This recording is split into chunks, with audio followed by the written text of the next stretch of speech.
नमस्कार, मैं हूं आशुतोष और आप देख रहे हैं सत्य हिंदी। सत्य हिंदी के विशेष कार्यक्रम श्रवण गर्ग की खरी खरी में आपका स्वागत है। यह हमारा वो कार्यक्रम है जिसमें देश के जाने माने पत्रकार संपादक श्रवण गर्ग जी अपनी तीखी टिप्पणी करते हैं मौजूदा राजनीतिक माहौल पर। और उनकी तीखी टिप्पणियों से ना तो सत्ता पक्ष बचता है ना ही विपक्ष, और दोनों ही तिलमिला के रह जाते हैं। आज फिर मुखातिब होंगे श्रवण जी से और जानेंगे कि मणिपुर की आरएसएस प्रमुख मोहन भागवत की यात्रा का अर्थ क्या है। वहां एक दिलचस्प बात यह हुई है, मोहन भागवत जी वहां गए और जाके उन्होंने ये बात कही कि दरअसल राज्य के अंदर सरकार का गठन होना चाहिए। इतना कहते तो ठीक है, हर व्यक्ति को ये कहने का अधिकार है, चाहे वो किसी भी पद पर हो, कि मणिपुर के अंदर सरकार का गठन होना चाहिए, लोकतांत्रिक तरीके से चुनी हुई सरकार का गठन। लेकिन जब उसके बाद वो ये कहते हैं कि इस दिशा में कदम भी उठाए जा रहे हैं, तो इसका क्या अर्थ है?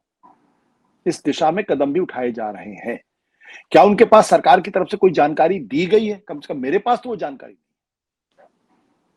ये जानकारी उनको कहां से मिली? और इसी से सवाल खड़ा होता है कि आरएसएस की जो भूमिका है, आरएसएस जो अपने आप को कहता है कि वो एक गैर राजनीतिक संगठन है, तो वो इस तरीके का राजनीतिक बयान क्यों देता है और इस बात का आभास क्यों लगता है कि लगता है सरकार ने उनको कोई जानकारी दी है जिसके आधार पर उन्होंने ये बात कही है। तो क्या या ये माना जाए कि दरअसल वो सरकार को आदेश दे रहे हैं, बीजेपी को आदेश दे रहे हैं कि अब आप राज्य के अंदर सरकार का गठन करिए।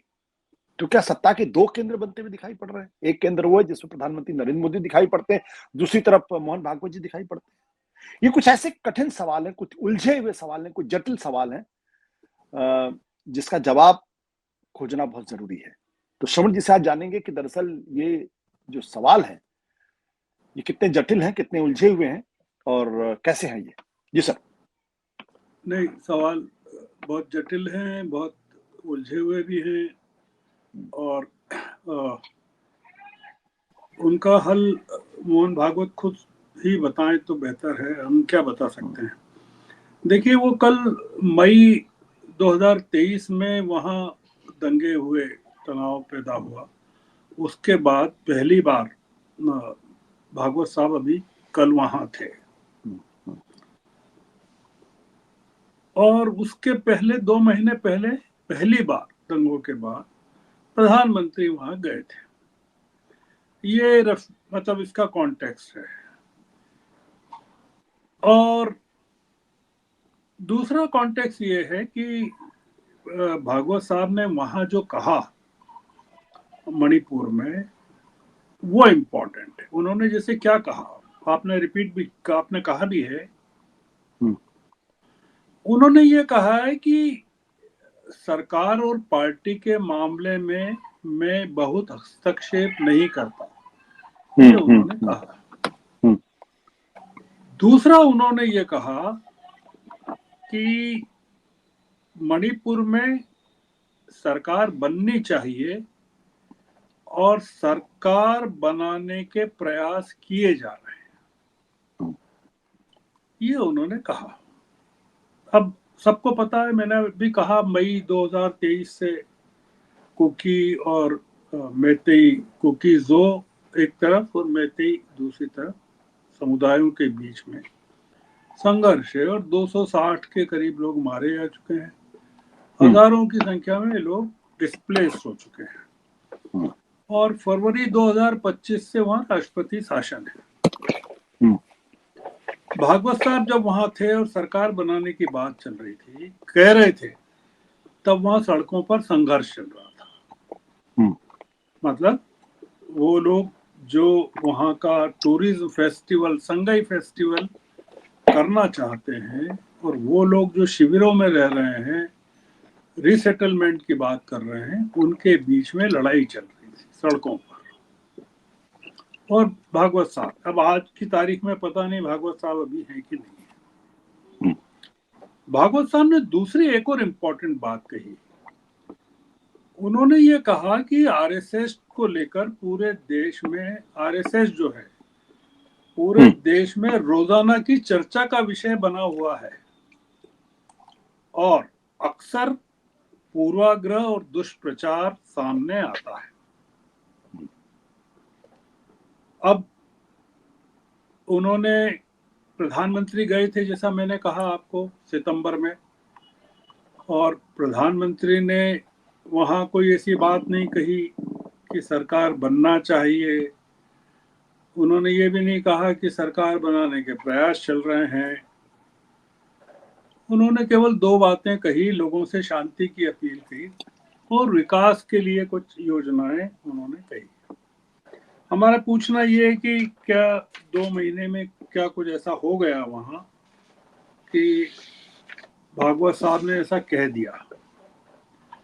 अब ये किसके, जैसे आपने भी पूछा है कि उनको क्या ये मैंडेट किसने दिया ये कहने का, और क्या ऐसा हकीकत में हो रहा है, क्या वहां सरकार बन रही है क्या? आपने भी कहा, मैं भी कह रहा हूं कि ये पूरे देश की एक वाजिब चिंता है कि वहां सरकार बनना चाहिए। और संघ की तो बहुत बड़ी चिंता है, 25-30 सालों से वहां काम कर रहे हैं, उसके बावजूद दंगे हो गए। अब हम जो बात कर रहे हैं वो दूसरी बात है। वो बात यह है कि भागवत साहब की भूमिका क्या है। मतलब वो जो कहते हैं कि मैं पार्टी के काम में हस्तक्षेप नहीं करता सरकार के, और पॉलिटिकल स्टेटमेंट देते हैं लगातार, तो हम उसको क्या समझें? मतलब हम बात मणिपुर के बहाने बात कर रहे हैं, और जब वो ये कहते हैं कि वहां सरकार बन रही है, प्रयास चल रहे हैं, तो इसको हम पॉलिटिकल स्टेटमेंट माने कि नहीं माने, या पॉलिटिकल इंटरफेरेंस माने कि नहीं माने। जैसा मैंने कहा, न तो अमित शाह जी ने कुछ कहा, न मोदी जी ने कुछ कहा इस बारे में, और भागवत साहब दूसरी तरफ कहते हैं कि वो कोई हस्तक्षेप नहीं करते। आशुतोष जी, संघ पर जो आरोप है वो बेसिकली आरोप ही यही है कि वो पार्टी के काम में हस्तक्षेप करता है। और आपने देखा कि लोकसभा चुनाव के जो मतदान चल रहा था 2024 में, उसके ठीक बीच में नड्डा जी ने जो कहा कि भाई अब हमको संघ की जरूरत नहीं है, हम अपने पैरों पर खड़े हो गए हैं और संघ को अपना काम करना चाहिए। तो फिर संघ का काम क्या है, ये एक बड़ा इम्पोर्टेंट सवाल पैदा हो गया। अब बिहार के चुनाव में संघ की कोई भूमिका नहीं रही, ये सबको पता, हमने देखा कि संघ की कोई भूमिका नहीं रही। तो अब क्या आरोप लगाया जा सकता है कि संघ की जगह पार्टी में या बीजेपी में इलेक्शन कमीशन की भूमिका या उसकी कार्य योजना इंपॉर्टेंट हो गई है? तो अब क्या आगे के चुनाव में संघ की कोई जरूरत नहीं पड़ेगी? मतलब जितना इलेक्शन कमीशन के जरिए कार्य योजना का क्रियान्वयन होगा। दूसरा मुद्दा जो उन्होंने कहा कि संघ के बारे में रोजाना की चर्चा और दुष्प्रचार को लेकर, वो भागवत साहब ने कहा वो उसको इसलिए सही मानना चाहिए कि संघ जो है एक बड़ा पावर सेंटर बन गया है, जो दिखता है, जो नजर आता है, और इसलिए लोग उसकी चर्चा करते हैं। मतलब दुनिया का कोई ऐसा विषय नहीं होता जिस पर भागवत साहब अपनी कोई प्रतिक्रिया या विचार नहीं व्यक्त करते।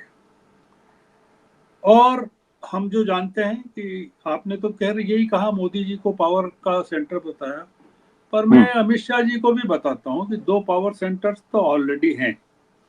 तो क्या हमको ये मानना चाहिए कि वो ये है कि संघ भी एक शक्ति केंद्र बन गया है पूरे के पूरे सरकार के कामकाज को लेकर, या सरकार के कामकाज के बीच में? पिछले 100 सालों के दौरान संघ का कोई भी संघ का जितना नेतृत्व हुआ है वो कई विभूतियों ने किया है। मतलब हेडगेवार और गोलवलकर से लगा के कई लोगों ने किया है, पर भागवत साहब की तरह उन लोगों की राजनीतिक पहुंच जो है घर घर में नहीं हुई देश के। मतलब इसको भागवत साहब की खूबी मानना चाहिए। और जो राज्यों में बीजेपी के सत्ता की केंद्र हैं वो अलग है, उनकी हम बात नहीं कर रहे हैं कि यूपी में एक केंद्र है, असम में एक दूसरा केंद्र है। वो जो दो बैसाखियां हैं सरकार की, तेलुगु देशम और नीतीश कुमार, वो अलग पावर सेंटर है। अब देखिए कि एक तो मैंने ये कहा कि मणिपुर को लेकर उन्होंने ये कहा, अमेरिका ने जब टैरिफ लगाई भारत के खिलाफ और जी। H1B वीजा को लेकर फी में वृद्धि की, उसको काफी बढ़ा दिया उन्होंने, $1 लाख तक कर दिया। तो भागवत साहब ने ये कहा कि भारत को इस स्थिति से निपटने के लिए जो भी जरूरी हो वो करना चाहिए, लेकिन हम आंख मूंद कर आगे नहीं बढ़ सकते। अगर ऐसा करेंगे तब यही समझा जाएगा, तब ये समझा गया था कि संघ प्रमुख या तो सरकार की तरफ से बोल रहे हैं या सरकार के लिए बोल रहे हैं। मतलब जब उन्होंने H1B को लेकर और टैरिफ को लेकर उन्होंने ये कहा। हम रिसेंट देखें, अभी हाल का जो मामला है कि पिछले महीने 2 अक्टूबर विजयादशमी के दिन संघ के शताब्दी समारोह में अपने उद्बोधन में भागवत साहब ने जैन जी को लेकर, जैन जी की हिंसा को लेकर जो कहा कि ये जो लंका, बांग्लादेश और नेपाल में जो सरकारें गिरी हैं, उसके बारे में उन्होंने चिंता जाहिर की और उन्होंने कहा कि इन तथाकथित क्रांतियों से उद्देश्य हासिल नहीं होते। और आगे उन्होंने क्या कहा, उन्होंने आगाह किया कि भारत में भी ऐसी अशांति पैदा करने वालों की ताकतें चाहत रखती हैं और दोनों जगह भारत के अंदर और बाहर सक्रिय हैं। आप किस चीज को पॉलिटिकल स्टेटमेंट मानेंगे और किस चीज को नहीं मानेंगे? तो एक जो संकट है कि भागवत साहब जो हैं, संघ है या भागवत साहब हैं, वो पार्टी के कामों में हस्तक्षेप नहीं करते। और दूसरा जो उदाहरण सामने आते हैं अलग अलग घटनाओं के समय, वो जिस तरह की वक्तव्य देते हैं या बात करते हैं और बताते हैं कि एक बड़ा पावर सेंटर जो है नागपुर भी है, मतलब जनता को या सरकारों को, या अभी जो एक कॉन्फ्रंटेशन मध्य प्रदेश में चल रहा है उनके सरकार के बीच में और संघ के बीच में, बहुत बड़ा चल रहा है। तो मुद्दा ये है कि जैसे अभी एक सबसे बड़ा उदाहरण क्या है कि बीजेपी अपना पार्टी अध्यक्ष क्यों नहीं नियुक्त कर पा रहा है। तो क्या इसको हम जो जिस नजरिए से देख रहे हैं सब लोग, वो तो यही नजरिया है ना कि संघ की मर्जी के हिसाब से नहीं हो रहा है काम। और जब उनसे पूछा भी गया था कि पार्टी अध्यक्ष नियुक्त नहीं हो रहा है बीजेपी में, तो उनका जवाब ये था कि अगर हमारी चलती होती तो अभी तक बन गया होता। ये उन्होंने कहा था भागवत साहब ने। अब आप सोचिए कि एक जो ताजा खबर आई है, वो जो बड़ी खबर जिसको हम मान सकते हैं, वो ये है कि अमेरिका में या वॉशिंगटन में या न्यूयॉर्क में लॉबिंग के लिए करोड़ों रुपए खर्च करके एक लॉ फर्म को संघ ने नियुक्त किया है वहां। और कांग्रेस ने या जयराम रमेश ने कुछ दस्तावेज भी जारी किए हैं और कुछ भुगतान भी किया गया है। कोई 3.25 करोड़ का भुगतान भी उस फर्म को किया गया जिसका नाम है स्क्वायर पैटर्न बॉक्स। संघ ने उसको सिरे से खारिज किया है कि नहीं, ऐसा कुछ नहीं है। पर जो दस्तावेज जारी किए गए हैं और आरएसएस का नाम है उसमें और लॉ फर्म का नाम है, उसने कुछ संदेह तो पैदा किए ही। तो हम अपनी बात को कंक्लूड करते हैं आशुतोष जी कि ये जो भागवत साहब जो कहते हैं और जो चल रहा है उसमें बड़ा कॉन्ट्राडिक्शन है और एक तरह का कंफ्यूजन पैदा हो रहा है देश में भी, नागरिकों के बीच भी, इस चीज को लेकर कि संघ की आखिर भूमिका क्या है उनके जीवन में, नागरिकों के जीवन में और देश की पॉलिटिकल देश के राजनीतिक जीवन में क्या भूमिका है, और मणिपुर जाकर इस तरह की बात करने के क्या मायने हो सकते हैं जो हमारे संघ प्रमुख ने किए कि मैं सरकार के काम में हस्तक्षेप नहीं करता या संघ को लेकर दुष्प्रचार होता है। तो मुझे लगा कि ये एक जो पॉलिटिकल पार्टीज में सत्ता के अलग अलग केंद्र होते हैं जिसको लेकर बहस होती है, कांग्रेस को लेकर भी होती है कि पावर सेंटर्स उसमें कई हैं।